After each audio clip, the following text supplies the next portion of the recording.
Muito bem, estamos recebendo aqui o Maurício Barros, no Momento com o Melo, aqui na 102.1, né? Um grande jornalista aí que eu conheci nos tempos de ESPN Brasil e que hoje aí está no Band Esportes. Maurício, seja bem-vindo. Boa noite para você. Boa noite, Gabriel. Prazer falar com você. Maurício, como é que foi o início da sua carreira? Sempre quis trabalhar com futebol? Como é que foi o início da tua trajetória aí no meio esportivo? Gabriel, o futebol sempre esteve na minha vida, de gostar, de torcer, ir a estádio e de jogar também, desde moleque, né? Então, quando eu fiz jornalismo, decidi ser jornalista para poder contar histórias reais, né?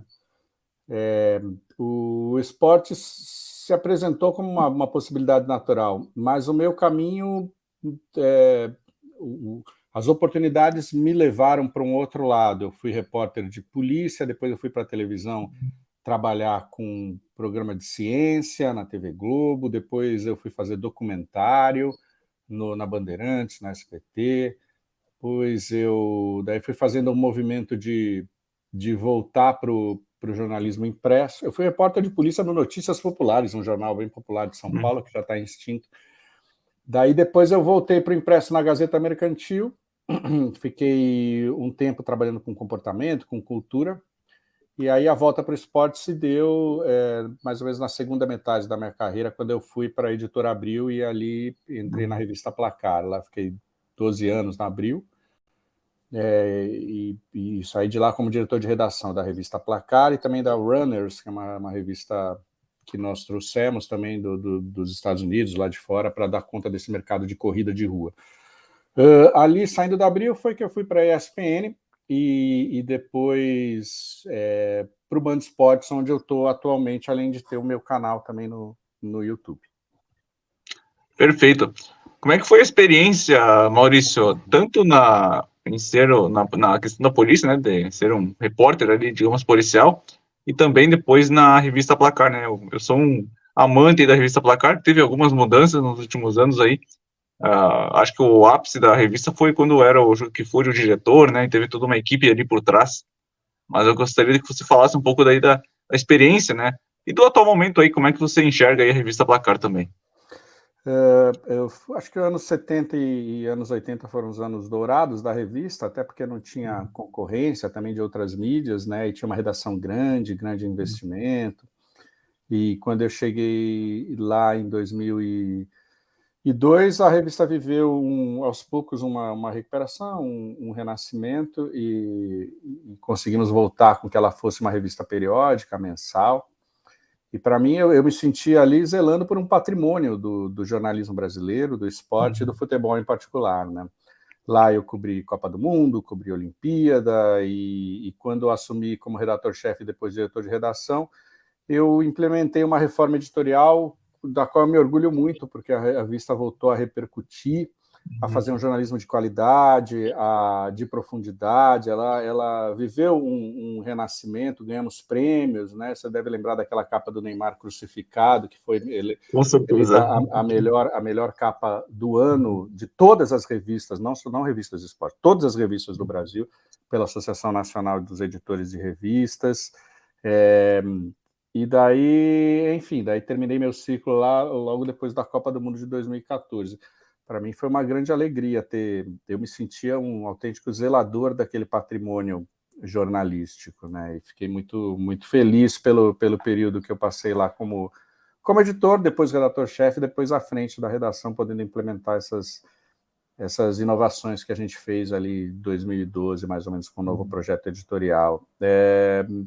Depois, a Editora Abril, ela viveu um processo de falência, né? Depois, nos anos que se seguiram aí, e daí acabou sendo negociada, vendida. Então, eu sei que às vezes, eu sei que tem um pessoal que está cuidando da Placar, mas ela já não é uma revista com uma periodicidade de notícias, né? Ela faz alguns especiais, assim, é o título que se mantém aí ativo, mas muito diferente do que já foi. Eu sei que para alguns especiais até dei meu depoimento, como por exemplo com o falecimento do Pelé, né? Lançaram especiais. Acho que aí até onde eu sei, ela se mantém dessa maneira aí como um título no mercado. Mas o mercado mudou Muito, né? Hoje acho que com tantas formas de relacionamento de quem ama futebol com o esporte, que é assistir jogo no estádio, assistir jogo na TV, praticar o esporte, ouvir jogo no rádio, ver os canais do YouTube,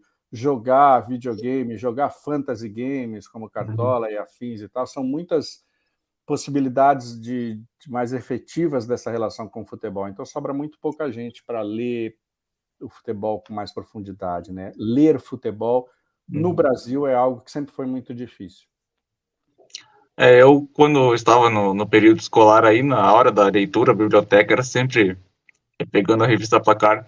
Como, digamos, não tinha muitos, né? Às vezes o cara lia de novo, mas era muito, muito legal.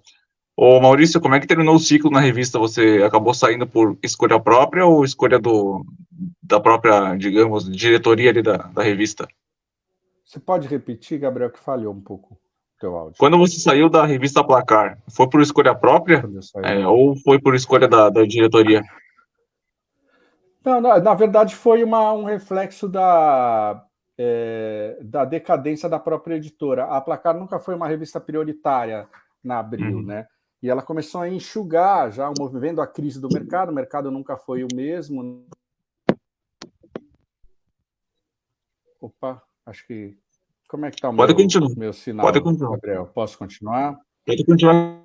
Tá A normal. internet representou uma crise muito grande, um golpe muito grande para a mídia tradicional, né? Uma empresa gigante como era a Abril, que chegou a ter mais de 50 títulos, sofreu demais, não conseguiu sustentar a sua estrutura. E aplacar dentro do portfólio da Abril era uma espécie de primo pobre.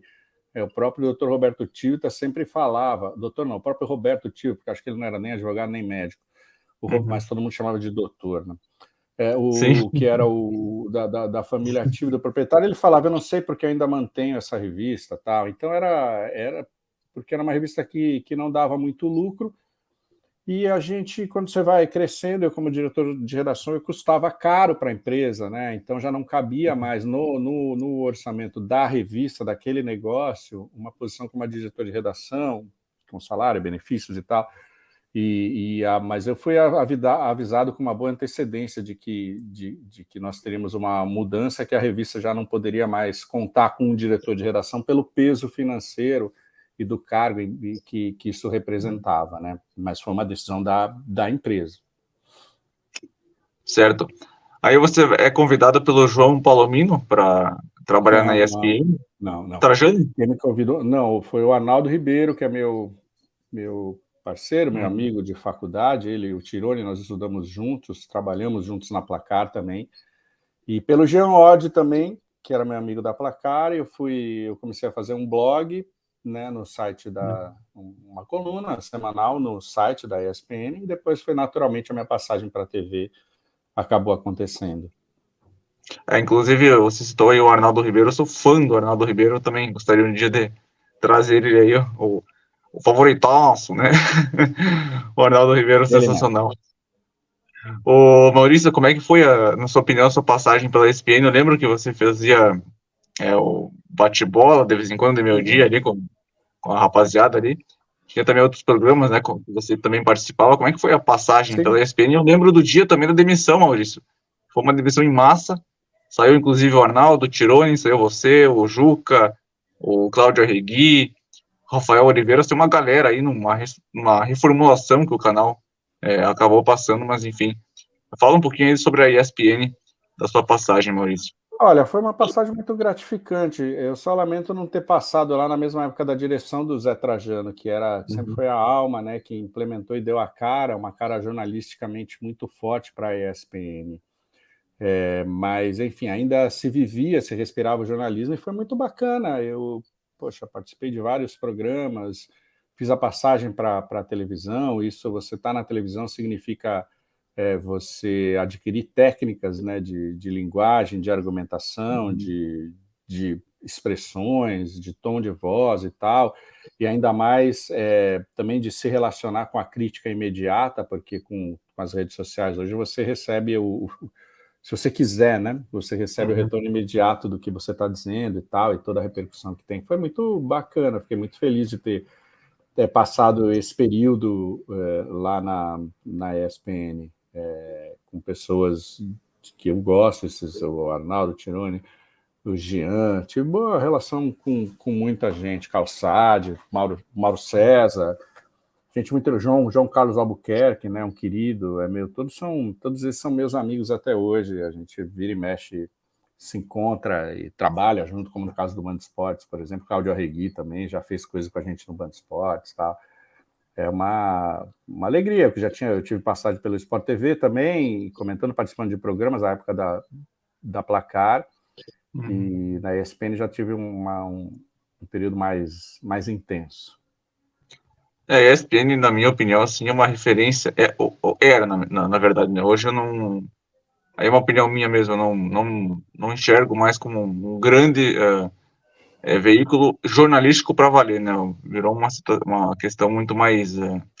mudou a linha editorial, né? Então, muitos profissionais saíram, o Arnaldo, o Mauro, aquele linha de passe da segunda-feira, eu ficava ansioso para assistir. Hoje eu não acompanho muito mais por conta até de horários também, né? Às vezes tem aula da faculdade e tudo mais, mas mudou mesmo, tendo ali o Paulo Calçade e o Jean Oddi, mudou já a linha de passe, não é mais o mesmo, como era uma vez que, inclusive, né, Maurício?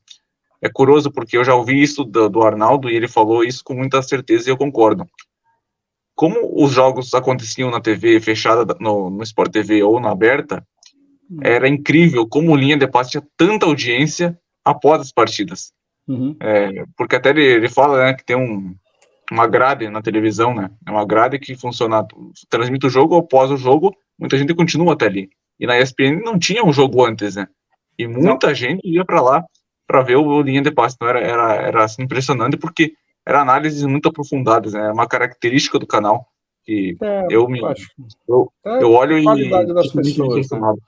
Que faz um canal, que faz um conteúdo de análise, de debate, de informação, é a qualidade das pessoas, a qualidade dos profissionais. Acho que essa aqui isso dá o tom da mudança. Hein? Enfim, ô Maurício, a gente vai falar um pouquinho agora sobre, acho que a sua carreira, e aí como é que foi a saída, Maurício, da ESPN para ir para o Band Esportes hoje? Como é que funcionou? E conta um pouquinho daquele dia, como é que foi anunciado para vocês aí a saída? Cara, foi um dia ali, a empresa estava passando por algumas mudanças na direção da Disney, e havia um desejo ali de uma troca de comando, justamente acho que já prevendo essa mudança editorial, né? E como era muito ligado a Arnaldo e o Tironi, acho que nós temos um perfil muito parecido, que é um perfil jornalístico mais tradicional, que não abre mão do apuro pela informação, não abre mão da credibilidade em prol da audiência fácil, que luta pela qualidade da informação, que luta contra a palhacização, né, do jornalismo esportivo, né, perdão aos palhaços, tá? Mas que luta contra um jornalismo, que eu acho que nem sei jornalismo, mas com a produção de conteúdo mais circense, vamos dizer assim, tá? Um sensacionalismo exagerado, digamos assim. Algo fácil, às vezes um humor forçado, um humor pouco inteligente, uma predileção pelo comentário gritado, né, sem muito lastro na sinceridade, na espontaneidade. Então, acho que foi natural, né? Na verdade, foi uma mudança que era mais de cúpula. Eu não tinha um cargo executivo, mas eu tinha uma ligação muito com eles, né? De ter um perfil assim. Então, foi isso, foi anunciado. Acho que todos nós nos surpreendemos, mas, enfim, a nossa profissão, ela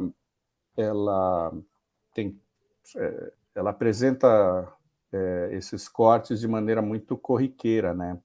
Então, na profissão em geral, não nos surpreende, não nos surpreendeu. E nós fomos tocar a vida, passamos a fazer um programa junto no YouTube, idealizamos um programa que era o Tic Tac, começamos a fazer no YouTube, e daí depois fomos convidados para levar esse programa de debates e ir para o Band Esportes, onde daí eu me tornei apresentador, e onde estou até hoje. Apresento um programa diário lá, que é o Esporte Agora, e também apresento eventualmente o Baita Amigos, que é o programa do Neto, às vezes o Bola Rolando, às vezes o Primeiro Tempo, que é o programa do Elias Júnior, mas o programa, eu sou fixo em um programa, mas também estou à disposição do canal para ancorar alguns eventos também, como já foi Fórmula 1, como já foi a final da Copa Sul-Americana, né, como foi o Mundial de Clubes que o Palmeiras disputou. Enfim, estou muito feliz. É um canal muito legal que nos dá uma liberdade muito grande e prima pela credibilidade que a gente tanto aprecia. Qual que é a principal dificuldade ou característica que você percebeu e teve que, enfim, se adaptar? Uma coisa é comentar, né? Outra coisa é apresentar. Qual é a diferença, na sua opinião? Eu acho que você tem que ser um pouco ator, né? Porque você é um pouco mestre de cerimônias, então você tem que desenvolver uma capacidade interpretativa de impostação, de segurar a audiência, de passar uma energia o tempo todo. Acho que isso é importante. O grau de exposição é maior, então tem algo para. Eu sempre fui muito tímido, então para mim foi um exercício. Hoje não mais, que já me acostumei assim. Mas um exercício de segurança, né, de acreditar que você possa fazer, possa segurar, ancorar, né, um canal ao vivo de televisão, né, você está muito nu, entre aspas, né, num programa de televisão, tudo acontece ali na hora e vai ter problema porque às vezes uma matéria não entra, às vezes cai um sinal, às vezes é um ponto que cai e você tem que ter, primeiro, a tranquilidade para levar uma programação ao vivo e depois estar bem informado. Isso, você tem que estar bem informado para que você possa desenvolver um assunto quando lhe é pedido, olha, você tem que ficar mais 2 minutos nesse assunto, você tem que estar sabendo para poder falar mais coisas sem simplesmente ficar enrolando a programação, mas sim passar informação, passar análise. Então, eu não deixei de ser comentarista, né? Eu sou comentarista, eu faço comentários no programa que apresento também, mas passei também a ser um apresentador e ancorar para mim programas é muito legal. Quando eu faço o Baita Amigos, quando eu faço o Bola Rolando, que é o programa de debates também do final da tarde, eu gosto muito de estimular os debates, né? O G4 eu já fiz também, quando o Tirone viajou, eu fiquei 2 semanas fazendo o G4. Aí é você ser, de fato, um volante que carimba todas as bolas e distribui a bola redonda para as pessoas que estão ao seu lado, às vezes até calculadamente jogando umas cascas de bananas que você conhece, que vão render um debate inteligente e tal. Isso significa ancorar, é você facilitar uma discussão. Para isso, você tem que ter conhecimento humano, saber quem são as pessoas que estão ali com você e estar muito bem informado sobre o assunto do qual você vai tratar. É uma responsabilidade muito, muito grande, né? Maurício, a gente vai passar um pouquinho agora para a sua carreira. A gente já falou pouco aqui. Vamos falar um pouquinho do futebol agora, né? Da seleção brasileira, que está aí em busca de um treinador, né? O Carlo Ancelotti, a bola da vez, que é um programa que tem também na ESPN. Muitas vezes você participou também, acredito eu. Mas Participei do enfim, Bola da Vez. participou, né? Que tu acha que está acontecendo aí? A gente fala aqui tu, né, Maurício? Então eu até peço perdão, mas o gaúcho ainda tem Não tem que pedir perdão, não, por favor. tem essa expressão aí. Como você enxerga aí a seleção brasileira, o atual momento, e se de fato o Carlo Ancelotti, tu acha que ele olha, eu falei tudo de novo, mas enfim, tu acha que ele consegue treinar a seleção brasileira? Digo, quando eu falo conseguir, se desvincular do Real Madrid e assumir a seleção. Não, conseguir, assim, ter capacidade, não tenho dúvida. Acho que é um nome fantástico. Acho que está na hora do Brasil ter um treinador estrangeiro. Eu só não sei se ele vai querer, né, sair do Real. Ele está treinando o Real Madrid, está muito bem, morando em Madrid, perto da Itália, de sua família, de seu país, sua terra natal. Eu acho que seria fantástico. O momento da seleção brasileira não existe, né? A seleção brasileira não existe, está parada. E acho que tem que estar. Eu vejo a seleção brasileira, por tudo que ela representa, que ela já ganhou, que ela já mostrou e deu e construiu no imaginário dos torcedores, dos amantes de futebol. Para mim, só me interessa se jogar bem, se o nome escolhido, se o projeto escolhido, capitaneado por um treinador, vender um sonho, sabe? Uhum. Quando eu aprendi a ver a seleção brasileira como quem vai a um show de música e vê uma banda com os melhores músicos. Uhum. Né? Então, você espera a melhor interpretação. É isso para mim a seleção brasileira. Para ter um jogo xoxo, um jogo pragmático, a mim não interessa, eu largo. A paixão incondicional do torcedor pelo clube é pelo clube. O torcedor está interessado na vitória do clube, e aí, seja como ela for, às vezes, quando é mais sofrida, mais doída, até tem mais sabor. Então, o torcedor admite que o seu clube jogue mal e ganhe. Agora, quanto à seleção, por conta desse histórico, isso não existe. O Brasil já ganhou 5 vezes. Então, não interessa, sinceramente, não interessa ganhar por ganhar. Então, a escolha de um nome para treinar, para liderar isso, tem que ser a escolha de alguém que tenha isso no discurso, que consiga vender isso, que consiga vender com brilho nos olhos um ideal de futebol que fez desse país o país conhecido no mundo todo por praticar um jogo de uma maneira feliz e alegre, idílica, que rendeu esses jogadores fantásticos, Pelé, o maior deles de todos, mas que pôde render esses artistas que fizeram a alegria do mundo todo, Garrincha, Zico, Sócrates, Falcão, Dirceu e os que vieram depois, Romário, Uhum. Ronaldo, Ronaldinho, Rivaldo e tal, e Kaká, e que continua vendendo, né? Vinícius Júnior, continua rendendo ao mundo esses grandes jogadores, Rodrigo, Vinícius Júnior, Antony. O Brasil é uma fábrica inesgotável, não precisa de grandes artistas da bola. Agora Uhum. tem a concorrência de outros países que também produzem, mas ainda não em número tão grande quanto o Brasil. Então, para resumir o que eu penso, eu acho que o Ancelotti é alguém que pensa o futebol de uma maneira mais sofisticada, é alguém culturalmente mais sofisticado e que entende o valor do futebol brasileiro e o que é treinar uma seleção brasileira. Está no seu momento ideal, que já ganhou tudo, já trilhou tudo que podia trilhar como treinador dos principais clubes da Europa e poderia encarar um desafio diferente. Depois que ele ganha com o Chelsea, com o Milan, com o Bayern também, né? O Ancelotti, Sim, se o não me engano. alemão. Ele é um alemão com o E, Bayern.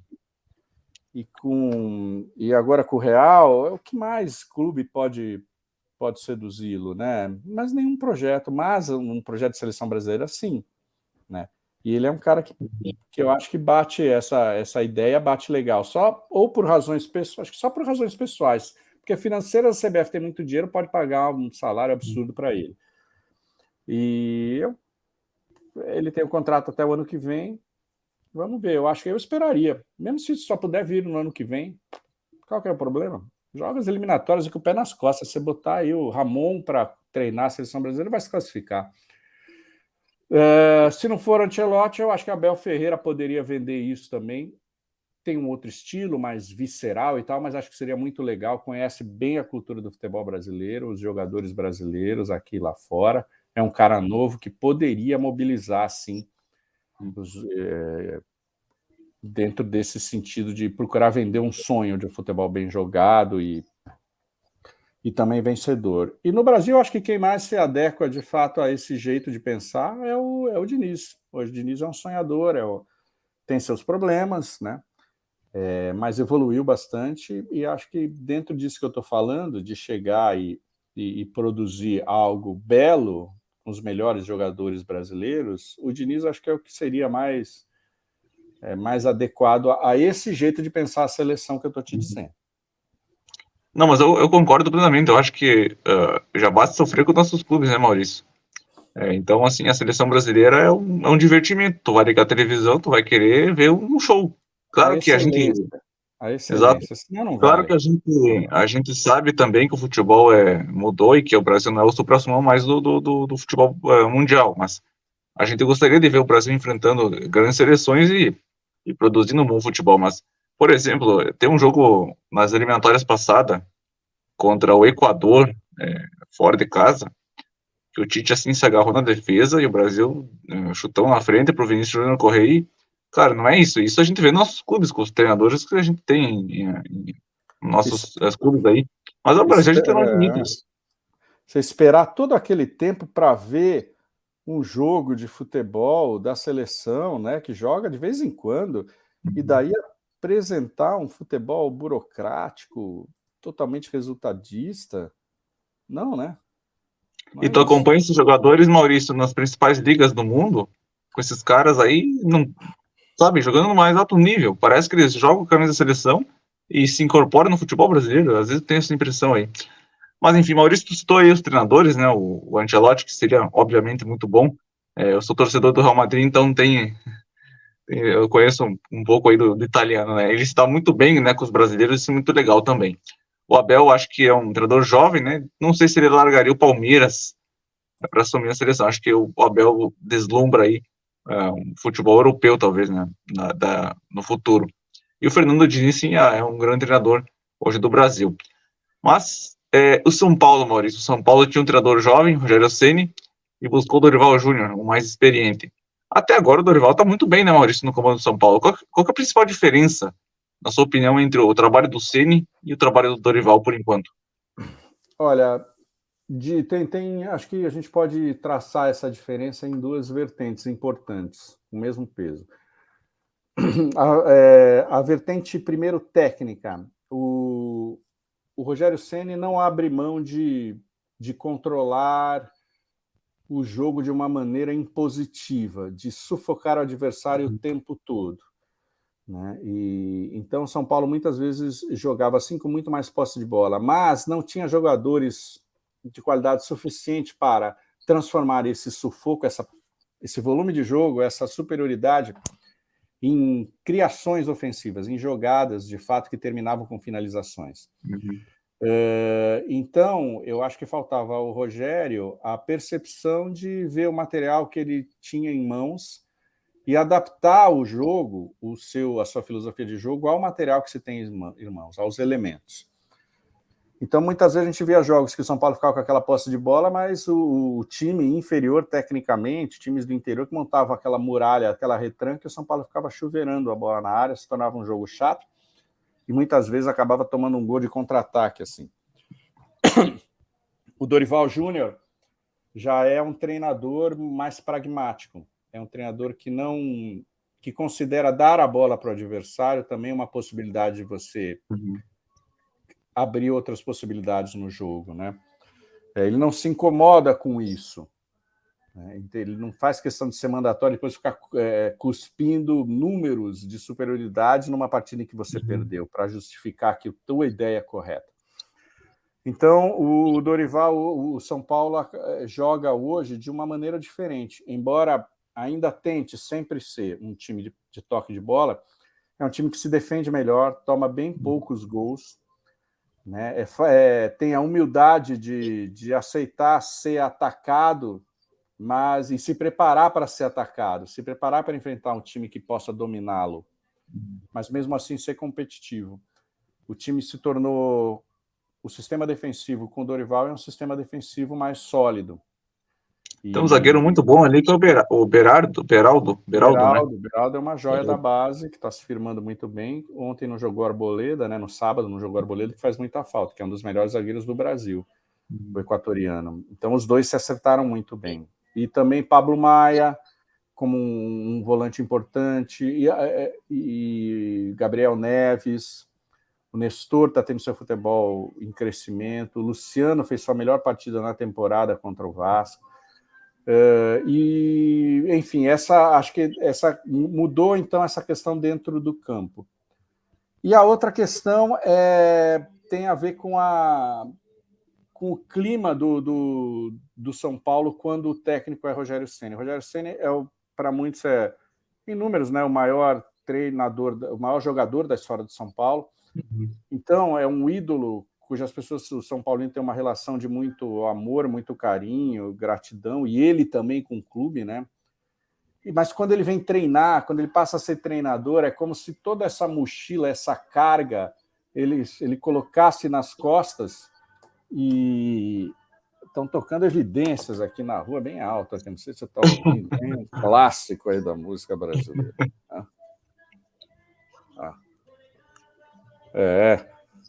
Evidências, é Maravilha. bom. Opa.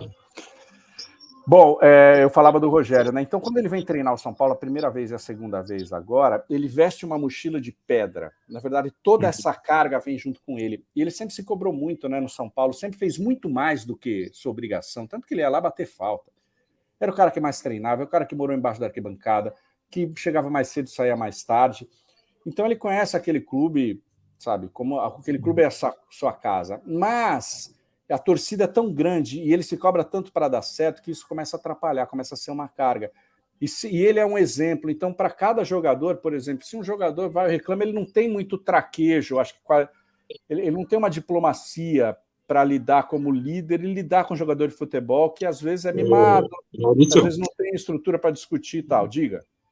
hoje eu estava acompanhando um programa aqui do Sul e na discussão que a gente vai falar um pouquinho depois sobre o Mano Menezes, um repórter, eu acho que você conhece, o João Batista Filho, ele entrou em contato com uma pessoa de São Paulo e essa pessoa disse o seguinte: olha, o Rogério Ceni, ele cobra os jogadores da mesma forma como ele se comportava. Então, se tem jogador que faz corpo mole, ele pega no pé, ele reclama e por isso torna o ambiente, digamos, um pouco mais ácido. Então, é mais ou menos o que você estava falando, né? Eu acho que tem esse fator. E mesmo que ele tenha razão, lidar com seres humanos é diferente, ainda mais com jogadores de futebol. Muitas vezes não tem ali uma solidez profissional, né? São garotos ainda que podem agir por impulso, fazer uma reclamação. Agora, com as redes sociais, postar alguma coisa nas redes sociais, como o caso do Marcos Paulo foi típico, né? O Marcos Paulo está sendo um jogador super importante para o Dorival. Então, eu acho que falta um pouco essa evolução, assim, como liderança do Rogério para lidar com gente e profissionais do perfil de perfis sensíveis, como é o jogador de futebol. E, por outro lado, também essa questão da carga. O São Paulo, e não é só o Rogério, quando vem treinar o São Paulo, ele acorda e bota a mochila. A torcida também bota essa mochila, porque a torcida não quer que ele fracasse. Aí fica um clima tenso. E foi essa tensão que se abateu e atrapalhou o trabalho do Rogério como treinador. É diferente de quando ele vai treinar o Fortaleza, diferente até de quando ele vai treinar o Flamengo, que ele foi muito mais diplomático, conseguiu domar aquelas feras lá e conseguiu aquele título com dificuldade e tal, mas ganhou. No São Paulo é mais difícil. Então, acho que essas duas grandes diferenças, assim, de ar pesado, de clima pesado, por tudo isso que eu falei, e de ideais de jogo, né? De não abrir mão de ter um jogo o tempo todo impositivo, mesmo quando não há peças para isso. São essas as duas grandes diferenças. O Dorival é muito mais low profile, ele é um cara mais velho também, tem mais estrada, tem mais experiência, tolera mais algumas coisas e tem conseguido deixar o clima, ficou muito mais leve no São Paulo, isso se reflete em campo e nos resultados. O Dorival não perdeu nenhum jogo até agora. Ele é mais um pacificador até no ambiente, ele até dizem que ele é como é que é que ele chega e fica tudo calmo, até usaram de forma maldosa em relação ao Fernando Lázaro no Corinthians, agora eu esqueci a palavra aqui, mas enfim. Ô Maurício, e o Corinthians, hein, contratou aí o Vanderlei Luxemburgo e não venceu até agora. Acho que o Corinthians aí briga para não cair, ou melhor, o Corinthians é um sério candidato ao rebaixamento? Eu não diria que é sério ainda, porque o campeonato está em seu começo. O Corinthians é o primeiro ali da zona de rebaixamento, tem um mês de maio dificílimo, né? Mas está na iminência de ser eliminado da Libertadores, de ser eliminado da Copa do Brasil, e está numa posição péssima no Campeonato Brasileiro.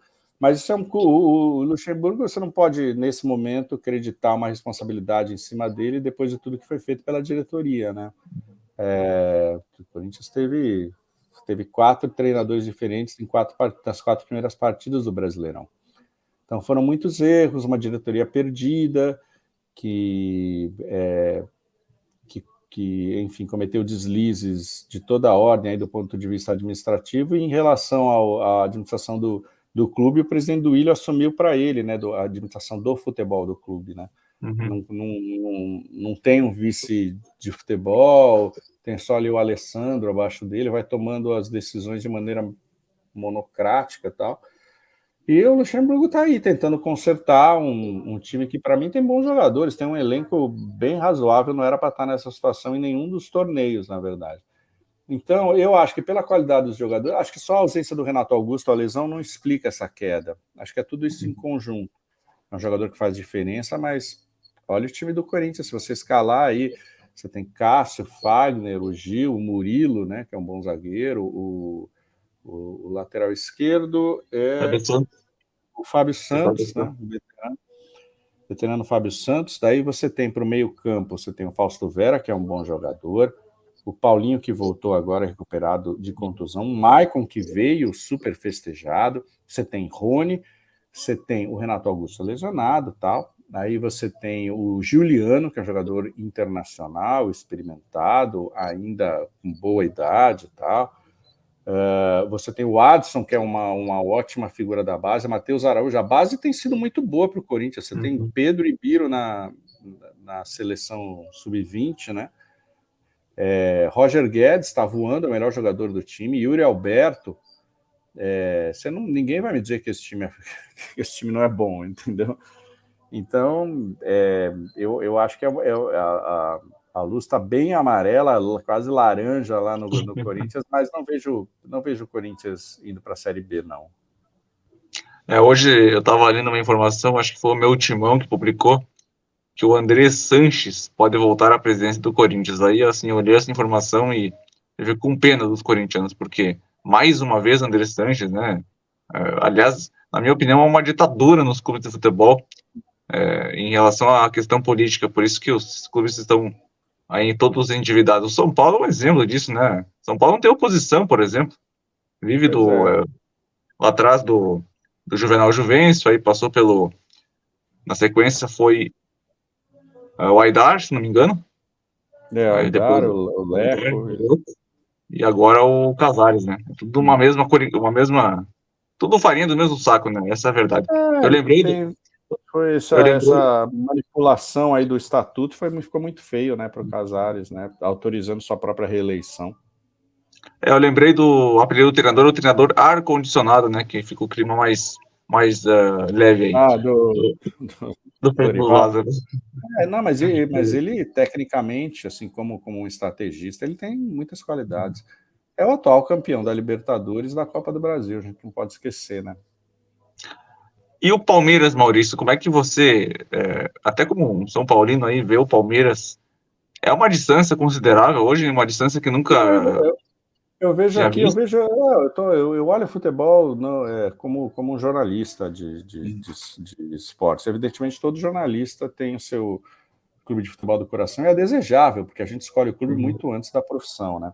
Mas eu vejo o futebol com olhares muito gerais, assim, muito amplos, né, para além do clubismo, jornalisticamente mesmo. Eu vejo o Palmeiras como um case de sucesso, de recuperação baseada, primeiro, em bons mecenas, né, gente que botou o dinheiro do bolso, mas para, de fato, recuperar, primeiro o Paulo Nobre e depois a Leila Pereira, né? Tem aí uma discussão, né? Ela entrou na política ali com a força da grana, tal, mas o fato é que ela está mantendo a continuidade e os palmeirenses estão super satisfeitos, né? Esse modelo do Palmeiras foi estruturado com o estádio, a construção do estádio foi um acordo muito bom com a W Torre. A Arena recebe shows que pouco prejudicam o calendário do Palmeiras, tá? Virou um equipamento da cidade, muito importante, da área cultural. Está sempre cheio nos jogos do Palmeiras, quer dizer, o sócio-torcedor é um sucesso. Então, esse tripé, anunciante, bilheteria e venda, patrocínios, né, bilheteria e venda de jogadores está sendo muito virtuoso no Palmeiras. A base do Palmeiras é, se não a melhor, uma das duas melhores do Brasil hoje, né? E tem o Palmeiras desde Gabriel Jesus para cá. Antes o Palmeiras não conseguia vender, revelar grandes jogadores. Agora não, tá aí sem parar revelando jogadores. Essa venda do Endrick é absolutamente excepcional, pode sustentar essa base virtuosa com grandes profissionais, né, de todas as áreas, técnica, médica, né, de apoio, de análise, super bem qualificados e bem remunerados. Então, vejo o Palmeiras como um sucesso. E uma aposta, que foi uma aposta, né? Que deu muito certo, acho que tudo colabora, que foi no Abel Ferreira, que veio para cá, ninguém sabia quem ele era, tal, e se mostrou um grande treinador. Então, tudo deu certo. Eu acho que na história dos clubes era um pouco cíclica, né? E o Palmeiras vive, de novo, um momento muito virtuoso, não à toa é candidato, principal candidato aí a todos os títulos que disputa. É a maior diferença, Maurício, em relação ao São Paulo e ao Corinthians dos últimos anos? Teve alguma outra diferença maior do que essa entre o Palmeiras, Corinthians e São Paulo? Olha, que eu me lembre, eu não sou um grande historiador, conhecedor da história lá para o passado, tá? Mas nos anos 90, onde você teve... O São Paulo teve uma administração muito modernizante ali na meados dos anos 80, com o próprio Aidar. O São Paulo foi protagonista da criação do Clube dos 13, que era um embrião de liga lá nos anos 80.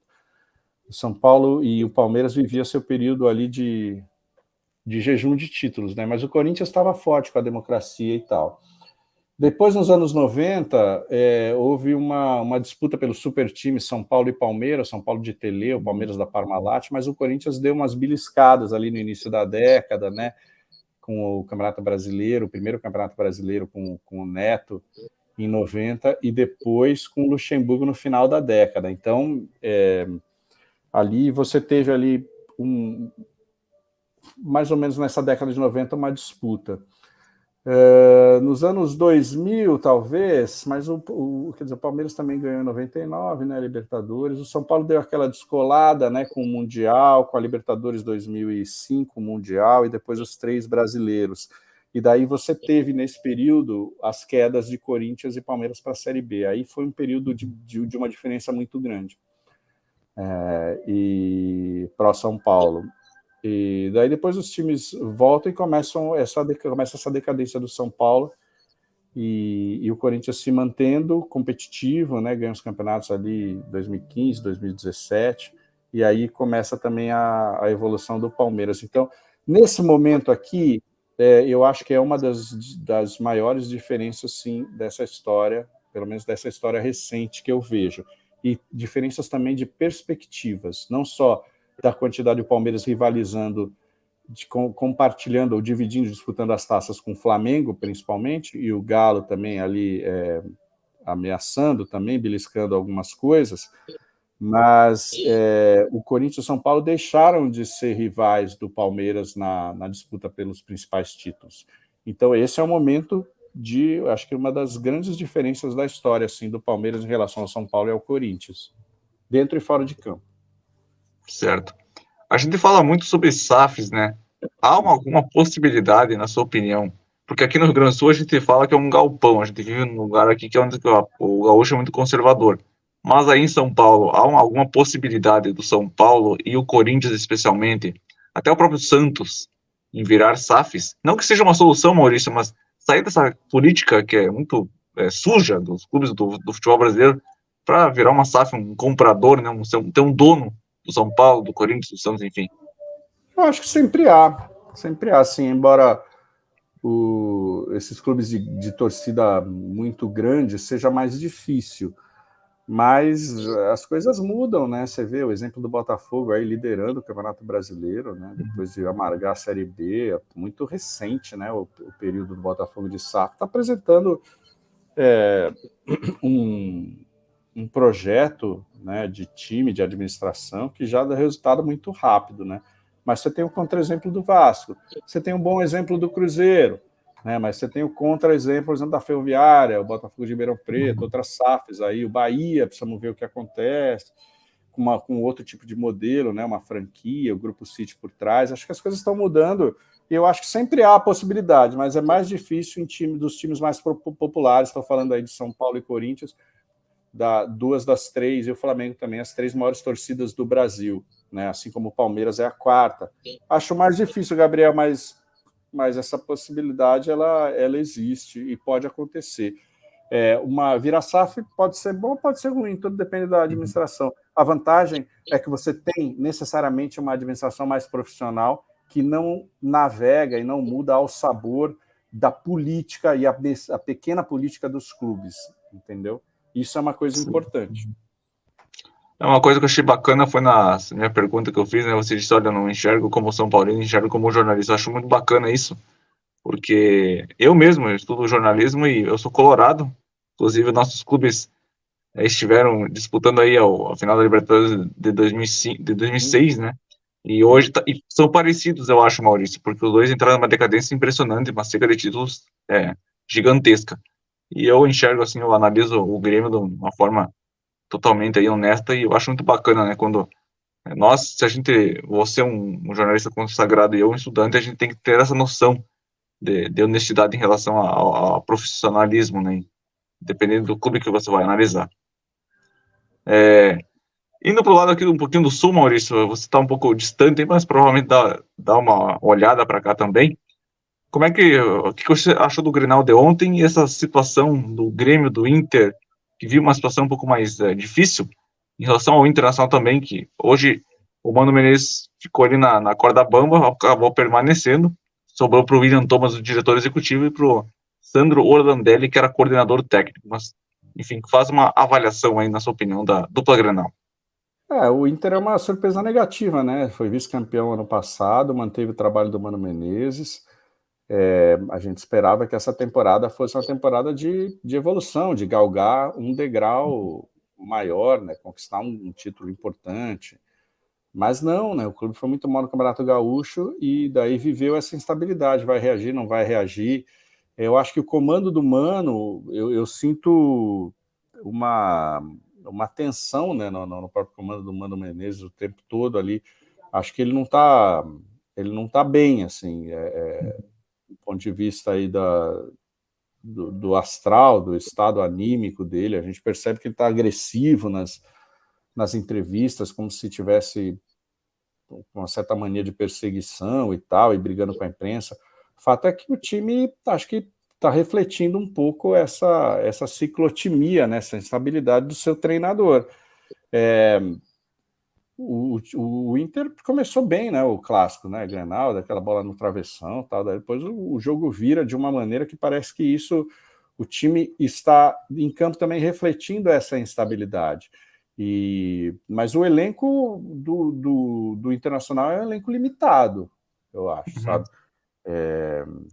Eu acho que faltam peças ali. Acho que falta uma peça importante no ataque. O Luiz Adriano, por exemplo, não é nem sombra do jogador que já foi. Então, quando você tem um cara como, sei lá, o Pedro Henrique, né, e Alemão, jogadores que eu não vejo muito brilhantismo e acabam sendo importantes para o Inter, e você tem um cara que acaba sendo o destaque, né, que é o Alan Patrick, que já é um veterano, um cara que parecia que ia ser muito mais do que acabou sendo, mas consegue no Internacional ser o melhor jogador do time, ao lado do Maurício crescendo bastante também e tal, mas eu não vejo o Internacional como um time consistente como foi no ano passado, sabe?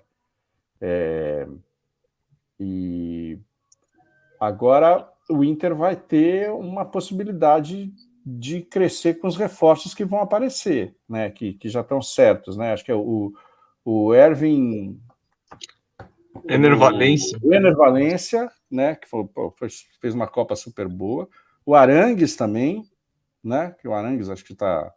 O Arangues é uma incógnita, porque o Arangues é uma incógnita porque ele está treinando já, mas as últimas temporadas ele foi no departamento médico, né? E o Inter tem uma questão, não acontece muito nos clubes de São Paulo, mas aqui no Rio Grande do Sul é uma coisa impressionante. O Inter contrata o Arangues pensando em 2015. Estamos em 2023. Sempre buscando o passado. Pois mas o Renato Augusto voltou, às vezes voltou super bem, aqui machucou, tem problema de lesão, se for esse o caso do Arangues também, mas todos os clubes, né, tem essas coisas. São Paulo, tá vendo, você vai trazer o Pato. Inclusive, Maurício, o Alexandre Pato voltou? O Pato tá Oi? voltando para São Paulo? O Pato Eu tá acho que está voltando? voltando, sim, está treinando agora, não tem para onde ir. E o São Paulo não tem muita grana para contratar. Então, eu falo, então não vai, vamos ver o que acontece com você aí. Parece que ele está recuperado fisicamente. Eu acho uma bobagem. São Paulo, eu acho, precisa de jogador que coma a grama, que não que queira, que goste dos holofotes, sabe? Mas, enfim, é o que se tem. Mas eu acho que com essa é uma aposta nesses reforços para o Internacional tentar virar essa chave aí, 5 derrotas seguidas, resta saber se o Mano vai aguentar até lá, né? E o É. Mano sabe que o Corinthians está aí sempre com as portas abertas para ele, né? Então tem aí uma dinâmica aí de relações que é delicado. O Luxemburgo não acho que fique muito tempo no Corinthians, não creio que ele vá fazer milagre também. E daí, se o Mano estiver no mercado, o Mano vem para o Corinthians. E o Inter, eu sei que no Internacional o Rogério Ceni é um nome muito bem cotado, né, que poderia ser um próximo técnico. O Grêmio é o Grêmio do Renato, é um time que tem essa coisa também quando o Renato está aí, ele é o grande escudo, né, catalisa todas as luzes, tal, para o bem e para o mal. Mas a grande atração a gente vê aqui, olha, o Luis Soares é um barato ele estar no Brasil, ele ter ido para o Grêmio, sabe? É uma curtição, está fazendo seus golaços, é um artista do futebol que a gente tem a oportunidade de ver. Tem muita gente que está querendo ir no estádio para ver o Luizito Soares quando o Grêmio vier jogar em São Paulo, sabe? E eu acho que por conta do Renato, e acho que o Grêmio tem um destino aí que me parece um horizonte mais virtuoso do que o Colorado nesse momento. O Rogério Ceni, ele é muito bem quisto pelo Colorado, pelo pai dele, né? O pai dele já revelou que o pai dele é colorado e tal. E é um nome cotado. Se o Mano for realmente demitido, se não aguentar essa pressão toda, eu não duvido que eles vão atrás do Rogério Ceni e aí é mais uma nova oportunidade, né, pro Ceni fazer um trabalho, porque no Fortaleza muito atrás, o Flamengo ele acabou saindo, no São Paulo, até por essa questão que você falou aí, né, de uma carga muito pesada, ele não consegue desempenhar. No Inter seria mais uma oportunidade e longe do eixo São Paulo, porque o Rogério tem muito embate com a imprensa de São Paulo, então ele ficaria longe disso. Torcida também, ele ficaria longe. Então ele Eu acho que ficaria mais essa tranquilo, cara. eu acho. Exato. E ele vai chegar sem mochila nas costas, entendeu? Vai chegar muito mais leve. E ele é um bom treinador, um cara que conhece muito futebol. Acho que é uma aposta bem interessante, se por acaso vier a acontecer. Exatamente. Ô Maurício, por que o Inter e o São Paulo, que eu acabei falando que são parecidos, por que eles disputaram, na sua opinião, o título em 2006, depois, assim, Inter e São Paulo dominaram a primeira parte ali daquela década, né?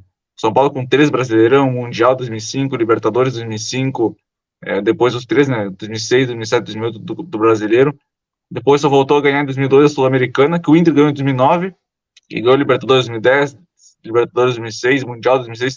Por que o Inter e São Paulo se enfiaram nessa crise histórica, gigantesca, que não consegue mais vencer títulos? Né? E são dois clubes que convivem com a crise o tempo todo. É incrível a situação desses dois clubes aí. Mas isso eu acho que todo clube grande tem esses momentos na história. Como eu te falei, são ciclos da história.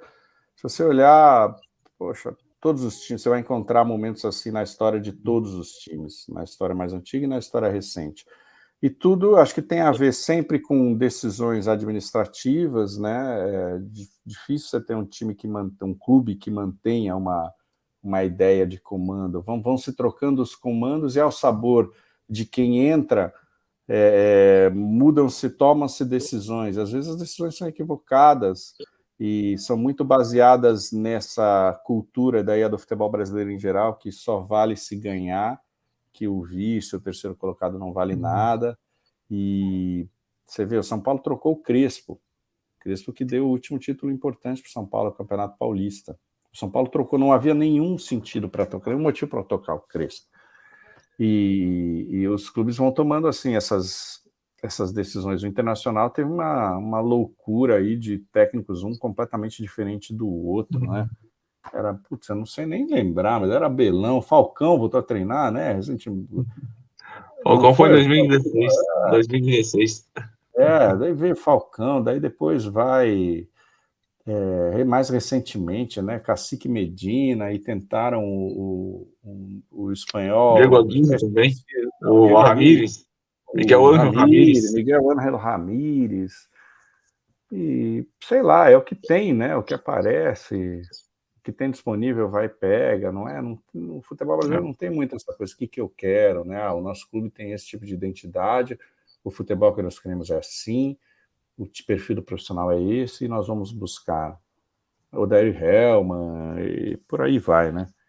Então, eu acho que tem a ver com os ciclos da história, momentos de pico, momentos de vale, e são as decisões. É qualidade gerencial de gestão, mais a cultura do futebol brasileiro extremamente resultadista, né? Inclusive o Hernan Crespo é um sonho aí da diretoria colorada, porém é muito caro. Um técnico caro, a diretoria do Inter não vai atrás dele agora.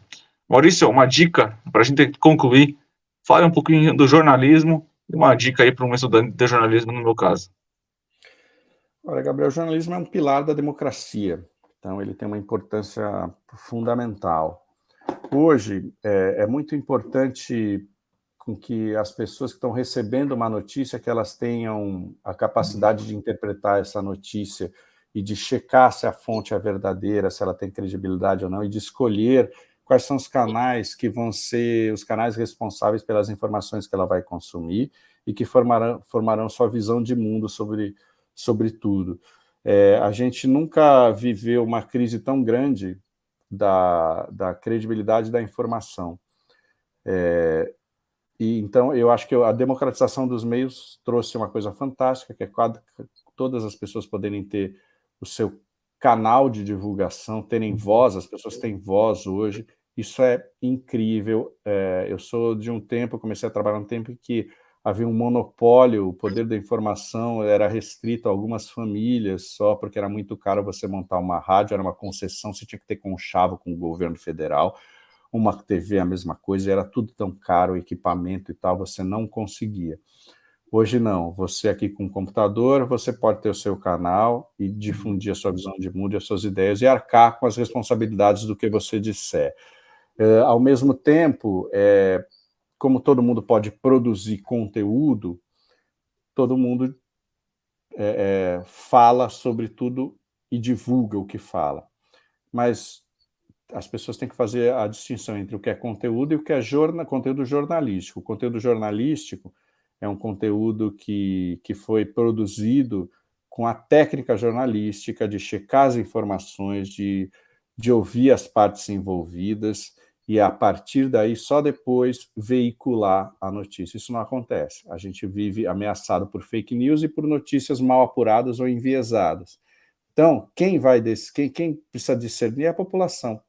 A população tem que desconfiar das informações e checar e ter certeza de que, olha, eu confio nesse veículo, eu confio no site do Gabriel, porque toda notícia que ele dá, embora ele não esteja vinculado a nenhuma grande empresa, eu sei que a notícia que ele dá, ele checou, sabe? Se ele deu a notícia sobre um fato que aconteceu no bairro dele, ele foi entrevistar as pessoas, ele foi checar as informações, e daí que ele passou para a gente depois, de fato, ter verificado que a informação era verdadeira. Nós estamos nesse universo, cara, de muito, muito conteúdo, mas pouco jornalismo.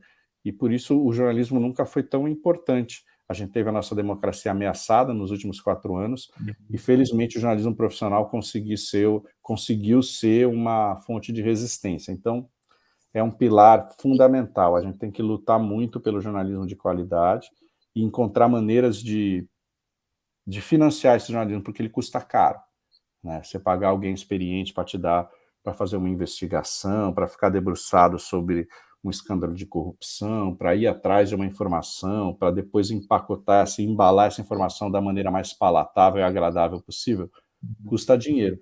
O grande X é como financiar o jornalismo hoje, tá? De resto, é uma profissão absolutamente fantástica, fabulosa. A televisão, por exemplo, é uma máquina mágica, assim, apaixonante. E repito, é um pilar da democracia, cara. A gente tem que defender sempre o bom jornalismo, porque senão, sem bom jornalismo, a democracia está muito ameaçada. Perfeito, o jornalismo é uma profissão fantástica, né, e eu escolhi o jornalismo muito por conta do futebol, mas depois que eu entrei na universidade, eu gosto de fazer jornalismo em geral. Então, assim, até teve esse final de semana aí teve a Expo aqui na minha cidade ali, né? Eu trabalho na rádio aqui, e a gente foi cobrir assim, foi sensacional, entrevistar pessoas. Eu entrevistei uma garotinha, Maurício, de aproximadamente 3, 4 anos, que já é um talento puro, canta muito bem, então é sensacional. Uma escritora também de 80 anos, que lançou um livro agora, é incrível. Então, por mais que eu entrei por conta do futebol, eu pretendo trabalhar com futebol, mas eu gosto muito, amo muito o jornalismo em geral. Mas, Maurício, para a gente concluir, primeiro tu avalia a tua carreira, o que tu espera daqui para frente, e fala um pouquinho também sobre o Maurício torcedor também. Como é que é o Maurício São Paulino, que vai para a arquibancada, como é a relação com os filhos, como é que é o Maurício, digamos, quando tira a vestimenta do jornalismo e coloca a camisa do São Paulo e vai torcer? Há muito tempo eu não saio com a camisa, né, do time, desde que eu comecei a trabalhar na revista Placar com futebol especificamente, eu passei a evitar essa associação imediata, né? A minha relação com o futebol era muito saudável em relação aos adversários, sabe? Eu conheço muito bem a grandeza e o ouro do Palmeiras, do Corinthians, do Santos, do Flamengo. Eu, no UOL, recentemente ancorei a live do Santos Futebol Clube, e foi muito bacana. Ninguém nunca me perguntou para que time eu torcia, porque eu conduzia ali aquela live com o maior respeito e admiração pela história dos clubes. Acho que são patrimônios da nossa cultura, e a existência de um está vinculada à existência do outro, né? Então, por isso que esse sentimento de ódio ao rival, para mim, é uma idiotice. Eu não consigo sentir raiva dos times de futebol, pelo contrário. Eu aprendi a minha família, uma família de São Paulinos, né? Meu pai e tal, mas eu fui sócio, ainda sou do clube, mas frequentei durante 20 anos, joguei pelo São Paulo, nas seleções ali do clube, disputei com os campeonatos entre os clubes de São Paulo, então tive uma ligação muito grande. E ia nos jogos, joguei, fiz preliminar de jogo, jogando bola, tá? Então criei uma relação de muito, muito carinho com o time, com o clube e tal. E evidentemente, quando São Paulo, quando eu não estou trabalhando, assisto, acompanho com o clube e tal, torço. E hoje eu tenho essa novidade que é o canal 3Z, eu e o Magno Nunes, que era o locutor oficial lá da São Paulo TV, a gente está produzindo conteúdo, transmitindo os jogos em React para uma comunidade. O canal está crescendo, o canal tem 2 meses, tá, mas está crescendo bastante, e encontrando um jeito de fazer o jornalismo já um pouco conectado a essa paixão, né, para os são paulinos, mas com informação, né? Com informação e com credibilidade. Evidentemente que no canal existe um tom de torcer para o São Paulo, né? De querer que o São Paulo vença, de olhar, mas a matéria-prima é o jornalismo. E isso é um movimento que está acontecendo muito com a abertura de todos os jornalistas com seus canais, vinculando aos clubes e tal. E estou fazendo também uma experiência nisso, né? De poder ter o meu próprio veículo. Está sendo muito bacana, ao mesmo tempo em que eu trabalho numa grande empresa, que é a Band, no seu canal de esportes. Eu estou muito feliz nesse momento, um momento muito interessante. Perfeito, é muito, muito legal, né? Eu trabalho com, digamos, um pouco mais diferente, mas com a essencial, o essencial do jornalismo, né? É muito, muito bacana. E até em relação, você citou, fiz a live do Santos. Se digamos assim, eu sou torcedor do Inter e tal, mas eu tenho que fazer uma live do Grêmio, cara, eu vou fazer com o maior orgulho, com o maior prazer. E até é curioso, porque eu me dou melhor com os gremistas do que com os colorados, né? Os colorados a gente entra um pouco mais em conflito, mas é um conflito saudável, digamos assim. Maurício, muito obrigado Maurício, muito obrigado aí pelo nosso bate-papo, um prazer te conhecer, digamos, virtualmente, né, conversando aí com você, e eu me sinto muito grato aí pela sua presença, e pela tua dica, e pelo nosso bate-papo. Muito obrigado mesmo, para um ser humano aqui que está fazendo jornalismo, é muito gratificante bater esse papo com um grandíssimo jornalista que contou a sua história e falou um pouquinho de futebol com a gente. Muito obrigado mais uma vez, Maurício. Valeu, Gabriel. Eu que agradeço. Obrigado pelas palavras gentis. Grande abraço aí para você e para sua audiência. E a gente vai se encontrando aí nos caminhos. Muito bem. O Momento com o Melo desta segunda-feira aqui, que vai ao ar ao longo da semana, foi como o jornalista Maurício Barros, hoje na Band Esportes. Valeu, Maurício. Tchau, obrigado.